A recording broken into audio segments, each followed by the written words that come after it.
Bueno, me llamo Isabel Cordero Carrión y soy profesora en la Facultad de Matemáticas de la Universidad de Valencia.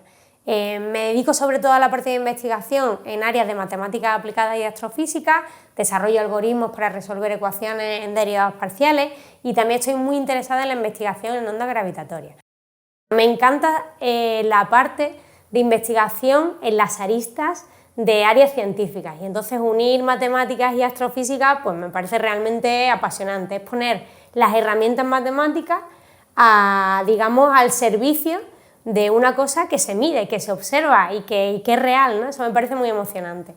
Desde hace unos años formo parte de la colaboración Virgo, que junto con nuestros colegas americanos LIGO y nuestros colegas japoneses SKAGRA formamos una red global de observatorios de ondas gravitatorias.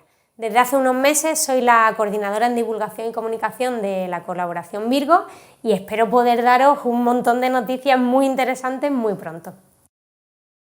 Luego además creo que la divulgación es impresionantemente apasionante, o sea, si tú sabes lo que estás contando y de verdad te apasiona el trabajo que haces, ¿cómo no vas a querer compartirlo con los demás, ¿no? Entonces, cuando hay una observación de una onda gravitatoria que viene de una explosión de supernova, ojalá podamos observarla pronto, ¿cómo no voy a querer contárselo a los demás? Si a mí ya me parece fascinante desde dentro. Entonces, por un lado es pensamiento crítico, por otro lado fascinación y por otro lado pues un poco también dar cuenta, soy una empleada pública, mi salario viene de los impuestos y creo que está bien que contemos en qué utilizamos nuestro tiempo de docencia, de investigación o de divulgación.